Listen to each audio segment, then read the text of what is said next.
다 함께 사도신경으로 우리의 신앙을 고백하겠습니다. 나는 전능하신 아버지 하나님, 천지의 창조주를 믿습니다. 나는 그의 유일하신 아들 우리 주 예수 그리스도를 믿습니다. 그는 성령으로 잉태되어 동정녀 마리아에게서 나시고 본디오 빌라도에게 고난을 받아 십자가에 못 박혀 죽으시고 장사된 지 사흘 만에 죽은 자 가운데서 다시 살아나셨으며 하늘에 오르시어 전능하신 아버지 하나님 우편에 앉아 계시다가 거기로부터 살아있는 자와 죽은 자를 심판하러 오십니다. 나는 성령을 믿으며 거룩한 공교회와 성도의 교제와 죄를 용서받는 것과 몸의 부활과 영생을 믿습니다. 아멘. 찬송가 432장 함께 찬양하겠습니다. 432장 함께 찬양하겠습니다. 그 물결이 설레는 어두운 바다 저 등대의 불빛도 희미한데 이 풍랑에 배저 항해하는 이 작은 배 사공은 주님이라 나 두려움없네 두려움없도다 주 예수님 늦게여 계시도다 이 흉흉한 바다를 다 지나면 저 소망의 나라에 이르리라 큰 풍랑이 이 배를 위협하며 저 깊은 물이 벌려 달려드나 이 바다에 노저 항해하는 이 작은 배 사공은 주님이라 나 두려움없네 두려움없도다 주 예수님 늦게여 계시도다 이 흉흉한 바다를 다 지나면 저 소망의 나라에 이르리라 큰 소리로 물결을 명하시면 이 바다는 고요히 잠자리라 저 동력이 환하게 밝아올 때 나 주 함께 이 바다 건너가리 나 두려움없네 두려움없도다 주 예수님 늦게여 계시도다 이 흉흉한 바다를 다 지나면 저 소망의 나라에 이르리라. 아멘. 오늘 하나님께서 우리에게 주시는 말씀은 로마서 3장 21절부터 22절까지 말씀입니다. 로마서 3장 21절과 22절 두 절 말씀 우리 함께 읽겠습니다. 이제는 율법 외에 하나님의 한 의가 나타났으니 율법과 선지자들에게 증거를 받은 것이라 곧 예수 그리스도를 믿음으로 말미암아 모든 믿는 자에게 미치는 하나님의 의인이 차별이 없느니라. 아멘. 로마서를 시작하면서 사도 바울은 복음이 무엇인지 소개하고 있습니다. 그래서 이 복음을 로마 교회 성도들에게 내가 전하고 싶다. 이미 로마 교회에 예수 믿는 사람들이 있지만 그 사람들에게 복음이 무엇인지 더 정확하게 전하기 원한다고 말씀을 하고 있습니다. 그러면서 로마서 1장을 시작하면서 하나님의 복음이라고 시작을 했죠. 이 하나님의 복음이 무엇이냐? 이것은 아들에 관한 것이고 그 아들은 바로 구약시대부터 하나님께서 약속하셨던 그 예수 그리스도가 이 땅에 오시게 된 것이다 라고 말씀을 하고 있는 것이죠. 그래서 로마서 1장 17절 말씀에 복음에는 하나님의 의가 나타나서 믿음으로 믿음에 이르게 하나니 기록된 바 오직 의인은 믿음으로 말미암아 살리라 함과 같으니라 라고 말씀을 하고 있습니다. 복음에는 하나님의 의가 나타났다. 이 말이 무슨 말일까요? 이미 말씀을 드리긴 했지만 이 복음에는 하나님의 의가 나타났다 라고 하는 것은 하나님께서 창세기 3장에서 약속하셨던 우리의 죄의 문제를 해결하실 메시아를 보내시겠다고 약속하신 그 약속이 예수 그리스도를 통해서 성취가 되었는데 예수님께서 이 땅에 오셔서 십자가에 못 박혀 죽으심으로 말미암아 그 핏값을 지불하셔서 우리의 죄의 문제를 해결하셨고 또한 하나님께서 우리를 불러주셔서 성령을 통해 예수 그리스도를 구주로 영접하게 하신 것, 그것이 바로 하나님의 약속이 이루어졌다라고 하는 하나님의 의가 나타났다라고 말씀을 하고 있는 것이죠. 이렇게 설명을 로마서 1장 17절 이후에 바로 설명을 해주고 있으면 얼마나 좋을까 하는 생각을 하는데 이 설명은 오늘 로마서 3장 21절 이하의 설명을 하고 있고 그러면 그 중간에는 무엇을 말씀하고 있느냐? 하나님의 진노로 모든 사람들이 심판을 받을 수밖에 없다라고 하는 말씀을 하고 있다는 거죠. 우리 생각에는 로마서 1장 17절 이 말씀을 읽고는 다 이해할 수가 없으니까 바로 이어서 이 설명을 해줬으면 좋겠다는 생각을 하는데 그러지 않고 하나님의 진노로 모든 사람이 심판을 받을 수밖에 없다라고 하는 것을 설명하고 있는 것이 처음에는 이해가 되지 않지만 그 내용을 따라가 보면 이 말씀을 그래서 이렇게 하고 있구나라는 것을 알게 되는데요. 다시 말씀을 보면 로마서 1장 18절에서 23절 말씀을 보면 하나님의 진노가 불의로 진리를 막는 사람들의 모든 경건하지 않음과 불의에 대하여 하늘로부터 나타나나니 이는 하나님을 알만한 것이 그들 속에 보임이라. 하나님께서 이를 그들에게 보이셨느니라. 창세로부터 그의 보이지 아니하는 것들 곧 그의 영원하신 능력과 신성이 그가 만드신 만물에 분명히 보여 알려졌나니 그러므로 그들이 핑계하지 못할지니라.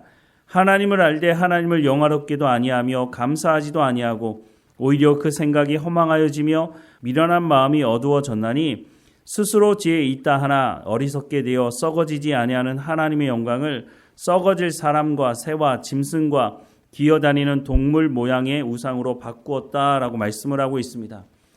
하나님은 하나님이 어떤 분이신지를 피조물을 통해서 계시하셨지만 사람들은 그것을 알고도 하나님을 영화롭게도 감사하지도 않았다. 오히려 하나님이 만드신 피조물 앞에 머리를 숙이고 복을 구하는 우상 숭배에 빠졌다라고 말씀을 하고 있습니다. 그러니 하나님 진노하실 수밖에 없죠. 그래서 하나님이 심판할 수밖에 없다고 말씀을 하고 있는 겁니다. 그런데 이 사람들은 더 나아가서 자기들끼리 모여서 죄 짓는 사람들을 독려하고 함께 죄를 지을 뿐만 아니라 모두가 다 하나님의 심판을 받을 수밖에 없다는 것을 알면서도 이 죄를 계속 지었다라고 말씀을 하고 있습니다. 그런데 하나님께서 이들을 구원하기 원해서 유대인들에게 하나님께서 하나님의 말씀을 맡겨주셨죠. 그런데 유대인들이 하나님의 말씀을 맡고 있음에도 불구하고 자기들도 하나님 말씀에 순종하지 않고 다른 모든 사람들은 다 지옥에 갈 거야, 자신들만 구원받을 거야 이렇게 생각을 했다는 것이죠. 그래서 하나님께서 이 유대인들도 심판하게 되었다라고 하는 것을 말씀하고 있고 그러면 이방인들 중에서도 선하게 살려고 하는 사람이 있지 않은가? 라는 생각을 할 수 있지만 성경은 그렇지 않다라고 말씀을 하고 있는데요.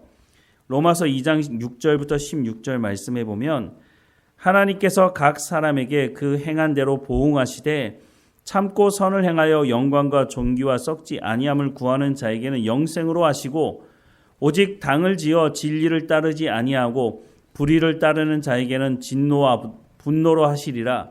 악을 행하는 각 사람의 영에는 환난과 곤고가 있으리니 먼저는 유대인에게요 그리고 헬라인에게며 선을 행하는 각 사람에게 영광과 존귀와 평강이 있으리니 먼저는 유대인에게요 그리고 헬라인에게라. 이는 하나님께서 외모로 사람을 취하지 아니하심이라.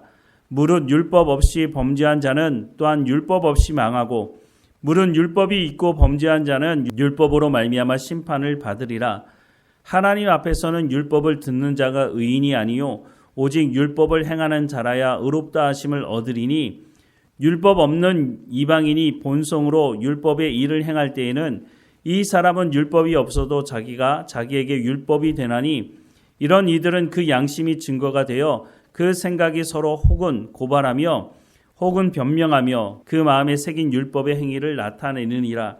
곧 나의 복음에 이른 바와 같이 하나님이 예수 그리스도로 말미암아 사람들의 은밀한 것을 심판하시는 그날이라 라고 말씀을 합니다.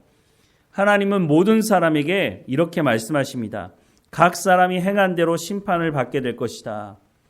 아무리 의롭다고 말하고 아무리 선하다고 말하는 그 사람들 안에도 여전히 탐욕을 쫓아가는 그 마음, 죄가 있기 때문에 그래서 로마서 3장 9절부터 12절 말씀에 그러면 어떠하냐? 우리는 나으냐? 결코 아니라 유대인이나 헬라인이나 다 죄 아래에 있다고 우리가 이미 선언하였느니라. 기록된 바 의인은 없나니 하나도 없으며 깨닫는 자도 없고 하나님을 찾는 자도 없고 다 치우쳐 함께 무익하게 되어 선을 행하는 자는 없나니 하나도 없다라고 말씀합니다. 자, 그러면 이것으로 끝나는 걸까요? 이렇게 말씀을 들으면 이제는 우리가 구원받을 대상이 아니구나, 그냥 끝이구나, 이렇게 생각을 할 수 있지 않겠습니까?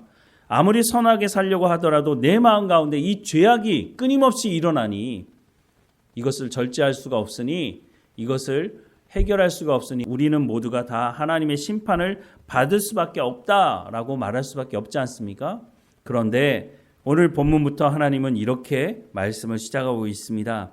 오늘 본문 말씀을 보면 이제는 율법 외에 하나님의 한 의가 나타났으니 율법과 선지자들에게 증거를 받은 것이라. 곧 예수 그리스도를 믿음으로 말미암아 모든 믿는 자에게 미치는 하나님의 의인이 차별이 없느니라 라고 말씀합니다. 우리 번역 성경에는 21절 앞에 빠진 한마디 말이 있는데요. 원문에 보면 그러나 라고 되어 있습니다. 로마서 1장 18절에서 3장 20절까지 말씀에 무엇을 말했습니까? 모든 사람들은 하나님의 심판으로부터 벗어날 수가 없다라고 결론을 내리고 있습니다. 그러면 이것으로 끝나느냐? 아니라는 거죠. 그래서 21절 시작에 원문에 보면 그러나라고 되어 있습니다. 그러나 이제는 율법에 하나님의 의가 나타났다라고 말씀을 하고 있습니다.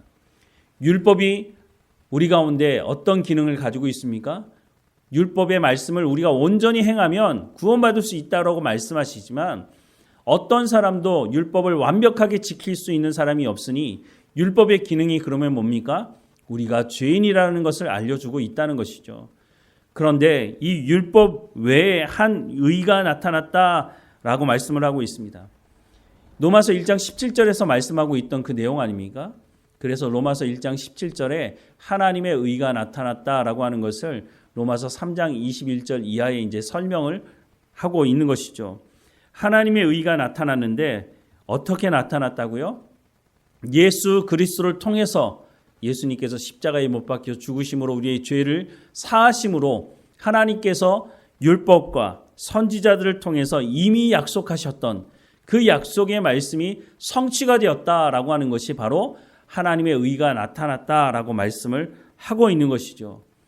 허물과 죄로 죽었던 우리를, 본질상 진노의 자녀였던 우리를, 하나님과 원수된 관계였던 우리를 예수 그리스도께서 십자가에 못 박혀 죽으심으로 그 핏값을 지불하심으로 그 십자가 사건을 믿고 하나님 앞에 부름받은 사람들이 성령을 통해서 예수 그리스도를 구주로 영접하게 되고 그 사람들이 바로 그 구원 가운데 이르게 되었다라고 말씀을 하고 있습니다.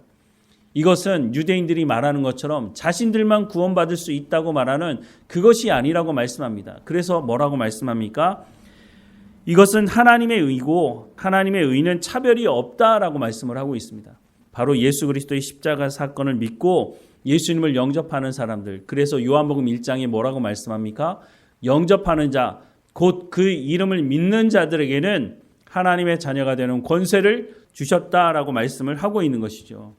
그래서 우리가 절망 가운데 우리는 구원받을 수 있는 존재가 아니라고 성경은 말씀을 하고 있지만 우리가 예수 그리스도를 통해서 하나님의 자녀가 되는 이 길을 열어주셨다라고 말씀을 하고 있습니다. 그러니 이것이 복음이죠.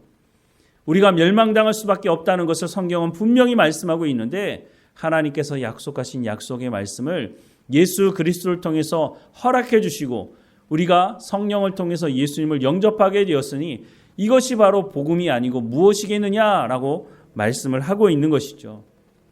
그래서 로마서 1장 18절에서 3장 20절 말씀이 그냥 끼어져 있는 말씀이 아니라 우리가 멸망당할 수밖에 없는 그런 존재였지만 예수 그리스도로 말미암아 우리가 구원받을 수 있다고 하는 것을 말해주고 있으니 이것이 복음이다라고 하는 것을, 하나님의 의가 나타났다고 하는 것을 강조하기 위해서 바로 이 하나님의 진노로 하나님의 심판이 임할 수밖에 없다는 것을 먼저 말하고 있다고 하는 것입니다.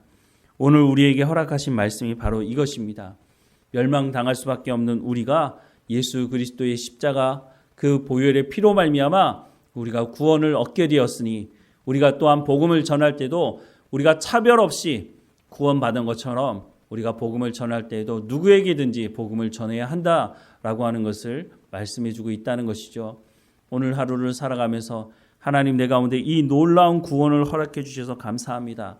내가 심판받고 지옥에 갈 수밖에 없는 사람이었지만 예수 그리스도를 통해서 우리가 하나님의 자녀가 되게 하신 그 하나님의 놀라운 은혜, 내가 평생 잊지 않고 그 감격과 그 감사함으로 살아갈 뿐만 아니라 내 가운데 허락하신 이 구원을 또한 내 입술을 통해서, 내 삶을 통해서 증거하는 내 삶이 될 수 있도록 인도해 달라고 하나님께 은혜를 구하며 하나님과 동행하는 우리의 삶이 되기를 주님의 이름으로 축원합니다.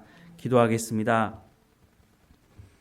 사랑하는 하나님, 우리가 멸망당할 수밖에 없는 존재라고 하는 것을 말씀하시고, 하지만 그것으로 끝나는 것이 아니라 하나님의 의가 예수 그리스도를 통해서 나타나게 되었고, 우리가 예수 그리스도를 영접할 수 있도록 성령을 통해 역사하셔서 우리가 하나님의 자녀가 되는 권세를 주셨다고 말씀하시니 감사합니다.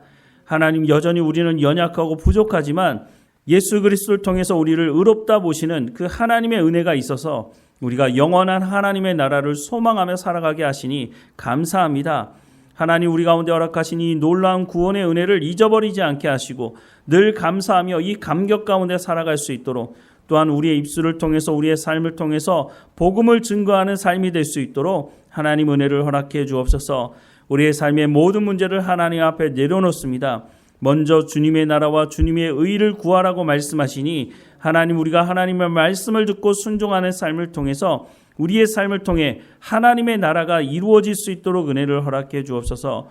우리가 세상의 소금으로 세상의 빛으로 부름받았으니 우리의 그 착한 행실을 통해서 세상 사람들이 하나님 아버지께 영광을 돌리는 우리의 삶이 될 수 있도록 은혜를 허락해 주옵소서. 무엇보다 우리를 구원하신 그 구원이 우리에게 멈춰 있는 것이 아니라 우리의 삶을 통해서 흘러가게 하시고, 우리 주변에 예수님을 알지 못하는, 복음을 받아들이지 못하는 사람들에게 우리가 복음을 담대히 증거하고 함께 하나님의 자녀로 하나님을 예배하는 자리 가운데로 나아갈 수 있도록 은혜를 허락해 주옵소서. 우리 마음에 품고 기도하고 있는 전도의 대상자들 한 사람 한 사람마다 하나님께서 그 마음을 열어주셔서 나를 구원하셨던 것처럼 그들에게도 하나님의 놀라운 구원의 이 복음의 소식이 들어가게 하셔서 함께 하나님을 예배하며 구원의 감격 가운데, 기쁨 가운데 살아갈 수 있도록 하나님 인도해 주옵소서. 우리의 자녀들도 어느 곳에 있든지 하나님 지켜주시고 말씀해 주시고 우리 가운데 베풀어 주신 그 구원, 우리 가운데 베풀어 주신 그 은혜를 그들 가운데도 맛볼 수 있도록 하나님 인도해 주옵소서. 오늘도 우리와 함께 하시는 하나님, 어느 곳에 있든지 하나님과 동행하며 감사하며 살아가는 우리의 삶이 될 수 있도록 인도해 주옵소서. 늘 우리와 함께 하시는 하나님 감사하고 예수 그리스도의 이름으로 기도드립니다. 아멘. 하늘에 계신 우리 아버지, 아버지의 이름을 거룩하게 하시며 아버지의 나라가 오게 하시며 아버지의 뜻이 하늘에서와 같이 땅에서도 이루어지게 하소서. 오늘 우리에게 일용할 양식을 주시고 우리가 우리에게 잘못한 사람을 용서하여 준 것 같이 우리 죄를 용서하여 주시고 우리를 시험에 빠지지 않게 하시고 악에서 구하소서. 나라와 권능과 영광이 영원히 아버지의 것입니다. 아멘.